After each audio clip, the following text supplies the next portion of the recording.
d'un très très grand livre. Certains le reconnaissent, d'autres pas, des fois on confond. C'est un livre qui a été un petit peu aussi galvaudé parce que on a, on a complètement utilisé en dehors de son domaine de prédilection, et ça a été utilisé pour la voyance, pour du charlatanisme très souvent. Hein, c'est le livre du tarot. Alors ce grand livre qui est le livre du tarot, bien sûr on va dire, mais c'est quoi le tarot? C'est un truc des voyants, des cartomanciens, mais on n'a pas le droit. La Torah interdit cela, l'Évangile lui-même va dire on interdit cela, et bien évidemment le Coran va dire on interdit ça. Ça ne tient pas debout.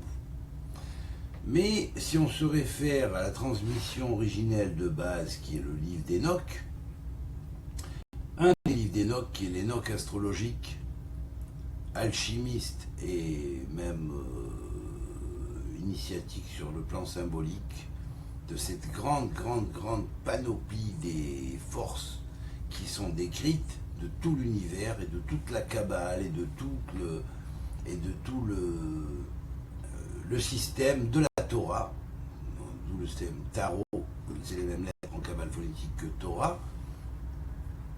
Eh bien, tout est résumé, si vous voulez, en quelques images, 78 scènes, et qui sont plus ou moins aussi décrites dans cet ancien livre qui est appelé le livre de Totum, le livre de Thoth, qui n'est ni plus ni moins que celui qui a été nommé par les Grecs Hermès Trismégiste, et qui a été ensuite nommé, qui a été avant bien sûr nommé par les bénis d'Israël, les enfants d'Israël, dans la Torah, sous le nom de Hanor. Hanor, l'initiateur suprême. Voilà. Celui qui a été pris à l'âge de 365 ans et qui a été retransformé en ange qu'il était avant de s'incarner en homme. Voilà.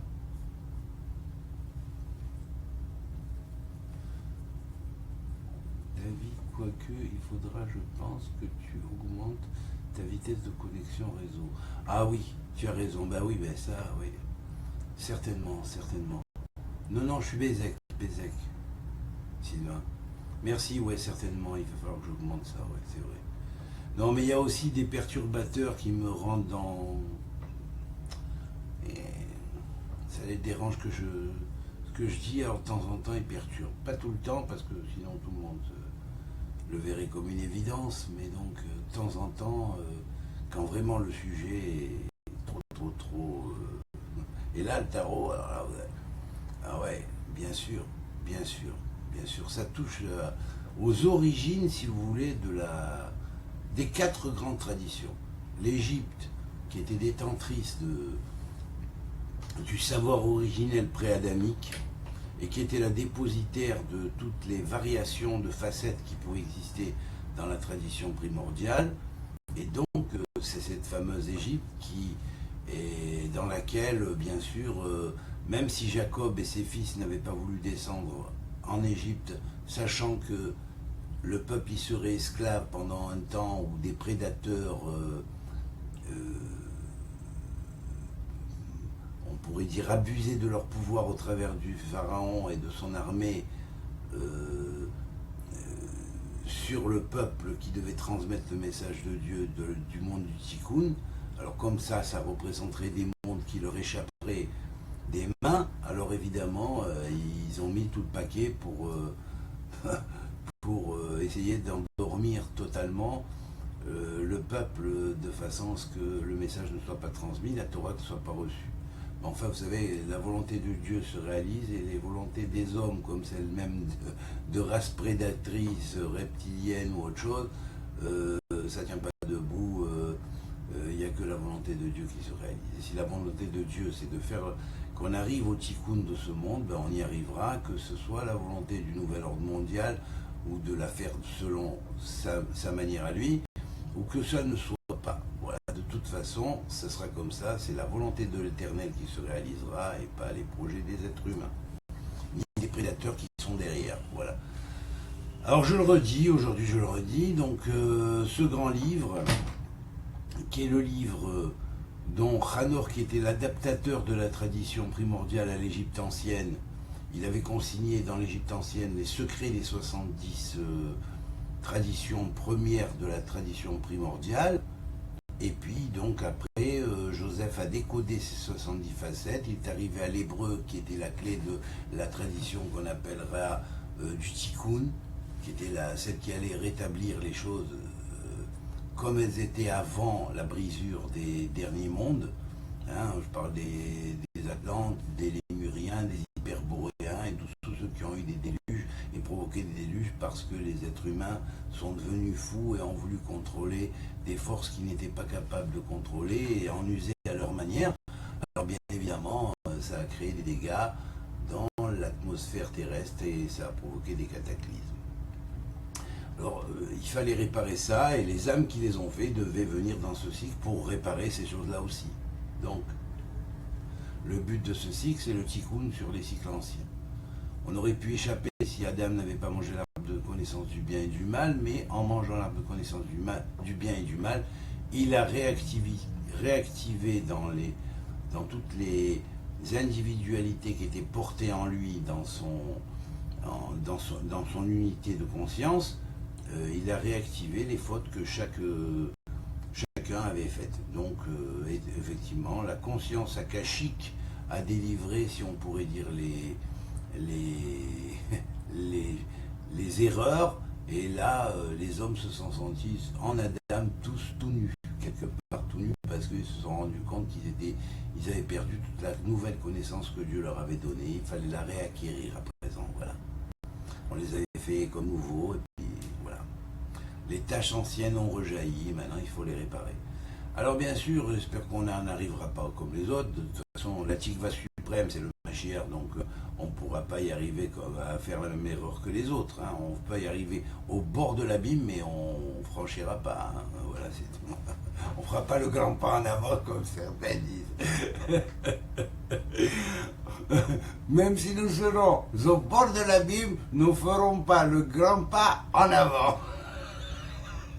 Ah, ce disque de Philippe Clair, j'adorais.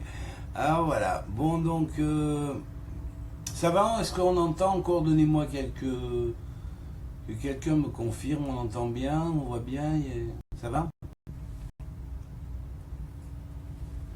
Sylvain? Ou Léa? Est-ce qu'on peut entendre? Hein? Bah, apparemment, c'est encore un problème. Bon. Ouais, je ne sais pas. Mais enfin,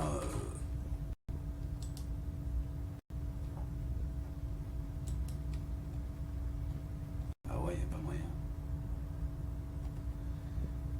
Ah là là, Shabbat Shalom. Richard, ça passe?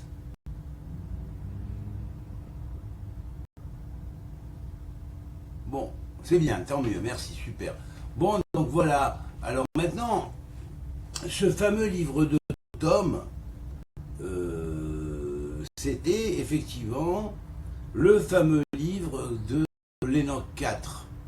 Puisqu'on l'a retrouvé, il était écrit après une partie en égyptien, une partie en lettres chaldéiques anciennes avec du cunéiforme, avec des lettres qui appartenaient à des lettres de l'alphabet angélique, il y avait des lettres hébraïques sur chaque arcane majeur, et il y avait bien évidemment des lettres du proto-sinaïque ancien ou du proto-sinaïque hiéroglyphique.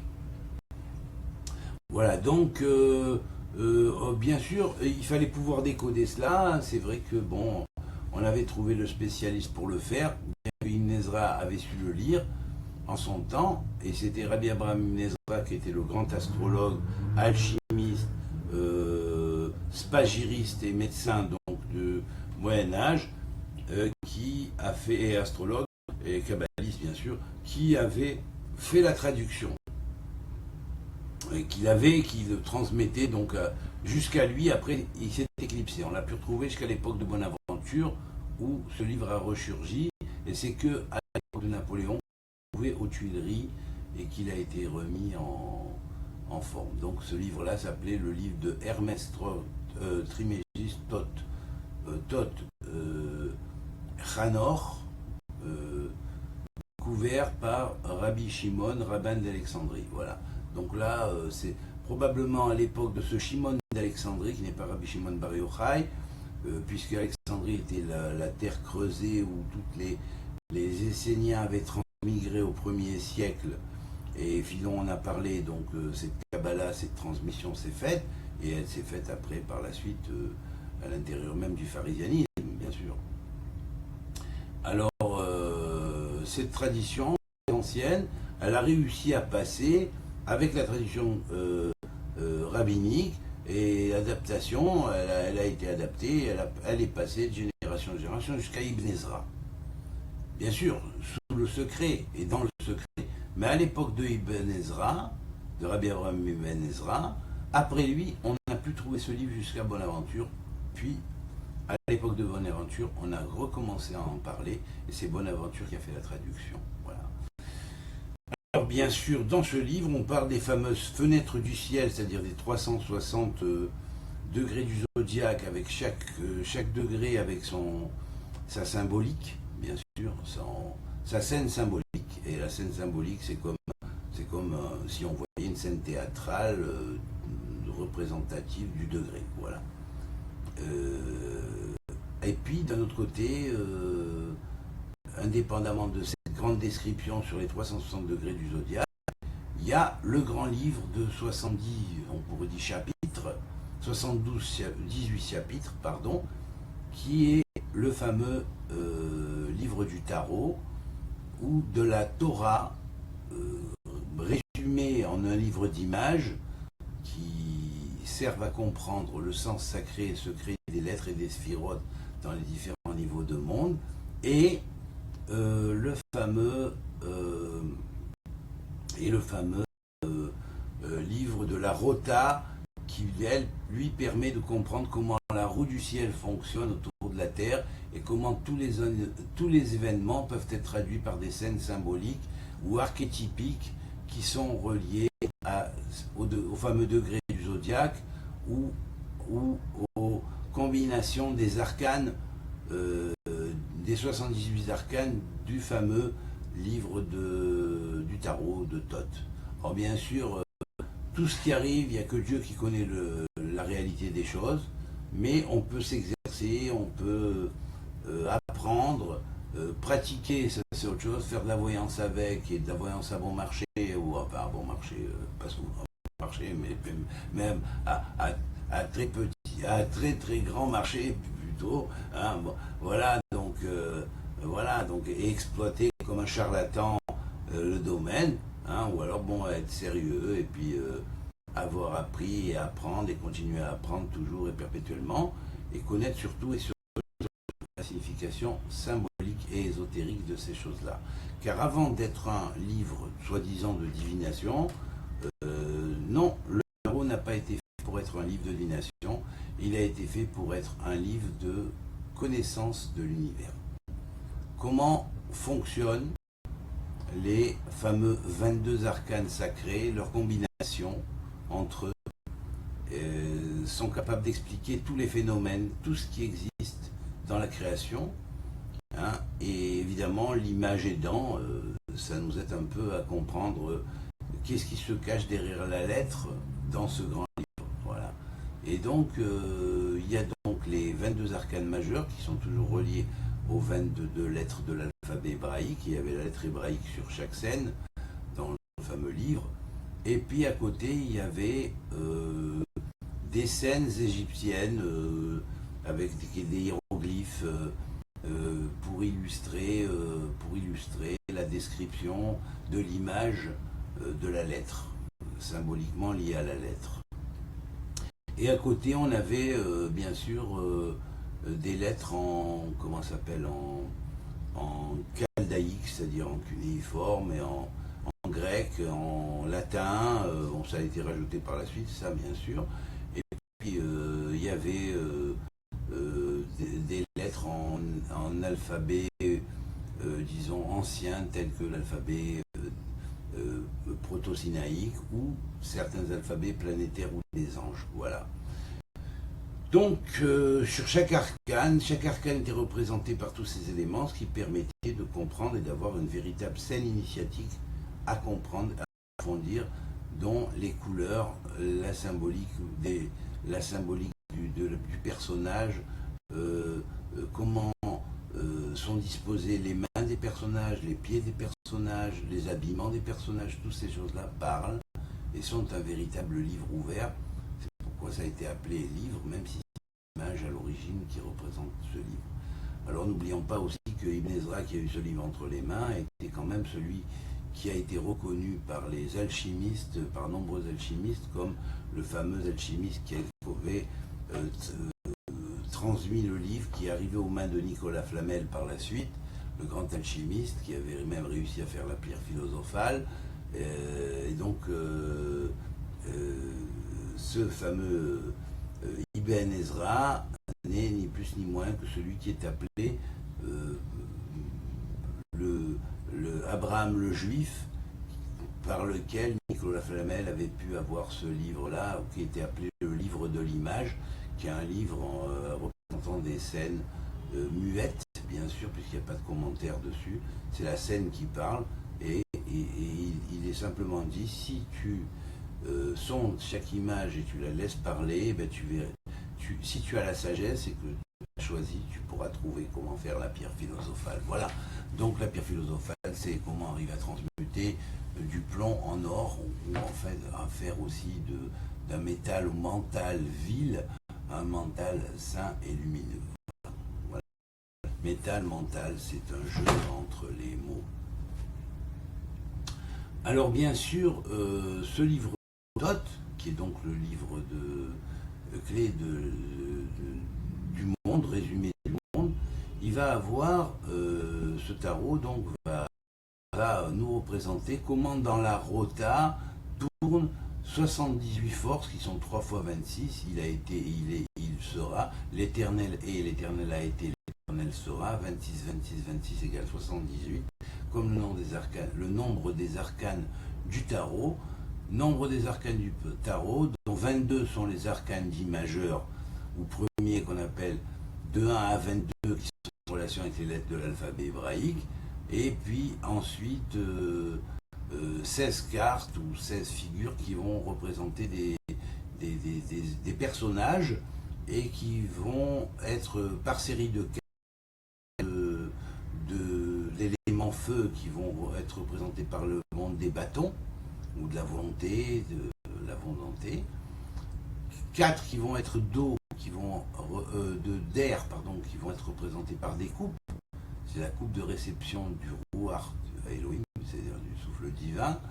Et là, on va être en relation non pas avec Hatzilut comme les bâtons et avec le feu comme les bâtons, mais avec l'air et avec la Bria. Le monde de Bria, qui est le monde de création idéale. Donc ça va être aussi l'émotionnel supérieur, shalom à tous, hein, l'émotionnel supérieur et son développement. Et puis après, il va y avoir les 4 autres arcanes personnages qui vont être les arcanes dits d'épée, hein, et donc il va y avoir donc les épées qui vont être représentatives du monde de l'eau, hein, aussi du sang, hein, l'eau se transforme en sang, c'est symbolique, mais c'est vrai aussi quelque part, le sang c'est de l'eau, hein, et c'est pour ça que l'âme est liée aussi à l'eau. Et donc, quelque part, on va voir au travers des épées les combats que l'individu mène dans sa vie par rapport à son monde passionnel. Et ensuite, et ça va être en relation avec le monde de Yetzira. Puis, il va y avoir le monde de Asiya qui, lui, va être lié à l'élémentaire et va être lié à ce qu'on appelle les deniers, qui sont le symbole de cycle d'argent ou d'or. Et là, donc, on a le monde qu'on l'on possède, que l'ego possède, auquel l'ego tient, et ça va représenter le monde matériel, psychophysique de l'avoir de l'individu, et de l'acquis, et de l'avoir de l'individu. Alors bien sûr, il va y avoir dans chaque domaine qui soit de l'ordre de l'Atsilut, l'émanation, de la Bria, la création, de la Yetzira, la formation, ou de du quatrième domaine qui est la Asiya, qui est l'action, et dans le monde psychophysique, hein, qui sont représentés par ces quatre figures élémentaires, les bâtons, les coupes, les épées, les deniers, ou le feu, l'air, la terre et l'eau, et bien évidemment, il va y avoir à chacun d'eux ce qu'on appellera un roi, une reine. Dans les personnages, bien sûr, ce sont des personnages, un roi, une reine, un cavalier et un esclave ou un serviteur. Alors, qu'est-ce que ça veut dire? Ça veut dire que le roi, d'abord, ça correspond à celui qui maîtrise, c'est celui qui domine, c'est le dominant, c'est toujours la sphère du monde d'Atsilut, hein, le monde d'Atsilut avec toutes les sphères qu'il y a en lui, et puis la dame va représenter le monde de Bria avec toutes les sphères qui sont en lui, et donc le cavalier va représenter le monde de Yetzira avec toutes les sphères qui sont en lui, et l'esclave ou le travailleur va représenter la Asiya avec tous les mondes qui sont en lui. Alors vous allez avoir automatiquement, quand on va parler de Atsilut pour les bâtons, on va parler de Atsilut, émanation d'émanation, Bria de l'émanation, ou création idéale de l'émanation, ou Yetzira, formation de l'émanation, ou Asiya, action de l'émanation. Voilà. Et là, on a les 4 niveaux dans le premier monde. Puis après, il va y avoir les mêmes 4 niveaux dans le deuxième monde, avec donc le roi, la reine, le chevalier et le serviteur de coupe. Alors, le serviteur de coupe, c'est toujours l'émotionnel. L'émotionnel, il peut être bien dirigé ou des fois mal dirigé, on lui échappe. S'il est bien dirigé, ça devient de ce qu'on pourrait appeler de l'intuition intellectuelle, un développement qui est où le spirituel sublime, si on pourrait dire, l'émotionnel, et en fait de l'émotionnel supérieur transmuté et éclairé et illuminé. Et illuminé pas dans le mauvais sens, dans le bon sens, bien sûr. Hein. Et puis après, lumineux, pardon, on va dire c'est mieux. Et puis ensuite, on va avoir dans le domaine des épées, qui symbolisent donc l'élément eau, et puis on va avoir, et sans bien sûr, on va avoir les luttes que l'individu ou les individus accomplissent sur leur passion, et aussi une certaine faiblesse aux passions, au-dessus de laquelle il faut arriver à s'élever pour ne pas aller dans les débordements des passions. Vous voyez, on peut être passionné, c'est très bien, mais il faut éviter les débordements. Alors donc, là on avait un roi, lui il maîtrise, la reine elle maîtrise aussi, le chevalier il est en combat pour maîtriser, et puis l'esclave par contre, ou le serviteur, lui il a beaucoup de difficultés à maîtriser. Voilà. Et puis après, bien sûr, il y avait les 4 personnages représentatifs du monde physique matériel, c'était le roi de denier, la reine, le chevalier et l'esclave. Et bien, là, ça va représenter 4 attitudes par rapport au monde de l'argent, par rapport au monde de la domination sur le monde matériel, sur le monde physique, psychophysique, matériel, et notre rapport ou le rapport des choses par rapport à l'acquis, au matérialisme. Voilà, donc on a les 4 domaines dans 4 domaines des 4 domaines, ce qui fait 16 arcanes dits intermédiaires qui suivent les 22 arcanes dits majeurs. Alors 22 arcanes majeurs, 16 arcanes intermédiaires, et après il va y avoir les arcanes mineurs qui eux vont être 40, c'est une série de 10 pour chaque élément ou chaque domaine. Alors de 1 à 10, de 1 à 10 de coupe, c'est de Keter jusqu'à Malchut dans les bâtons, les bâtons, ça représentera chacune des sphères dans la Hatzilut. Puis de 1 à 10, ou de l'As au 10 de coupe, ce qui va représenter l'évolution des 10 sphères et leur émanation au travers des 10 grades dans le monde de la Bria, dans le monde de la création idéale, de la sublimation des émotions supérieures et du développement de l'intuition intellectuelle. Après, on a les 10 donc dans le monde dans le domaine de Yetzira, qui est donc lié aux épées, c'est-à-dire c'est les combats de tous les jours dans la vie contre les Yetzirara, contre les choses qui nous tentent, des fois qui nous subjuguent ou qui nous enfin, tous les combats des êtres urbains et vedants, c'est un développement ici de 10 sphirotes dans le monde de Yetzira. Alors on peut transformer en 10 sphirotes des anges, ça peut devenir 10 sphirotes des anges, comme ça peut devenir 10 sphirotes dont l'énergie est attractée par 10 clipotes qui nous font tomber par leur place, par les passions qu'ils proposent. Voilà.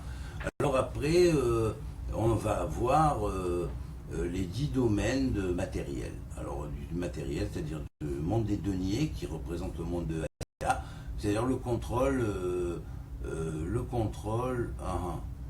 on me perd là, ouais, j'ai compris. Ouais. Et là, le contrôle sur le monde matériel. Et ce contrôle sur le monde matériel se fait par l'argent. Voilà.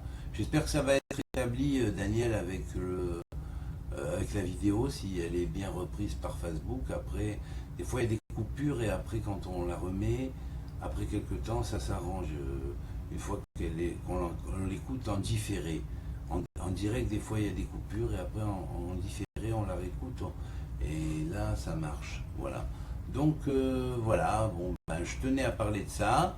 On a donc la division entre 3 groupes, un groupe de majeurs de 22, un groupe d'intermédiaires qui sont 16 et un groupe de 40 qui sont mineurs. Alors bien sûr, quand on fait la totalité, c'est 3 fois 26 égale 78. Yud-Ke Vav-Ke 26 a été, Yud-Ke Vav-Ke est, Yud-Ke Vav-Ke sera. Lui seul connaît le passé, le présent, le futur, et si ça passe pas par lui, voyant c'est inutile. Voilà. Par contre, pour une connaissance personnelle et initiatique, on peut apprendre le tarot pour mieux comprendre les sphirotes, comment le fonctionnement, les combinations et tout cela. Et là, bon, ben, c'est un monde qui est très vaste en soi, mais bon, voilà. Je compterai plus tard peut-être faire un cours là-dessus qui sera suivi et probablement ceux qui s'inscriront pourront y participer. Voilà. Et travailler et apprendre la signification de chacun des arcanes. Voilà. Alors je vous souhaite un Shabbat Shalom, à bientôt à tous et j'espère que ça va passer cette fois-ci. Sinon vous m'en excuserez. Voilà. Shabbat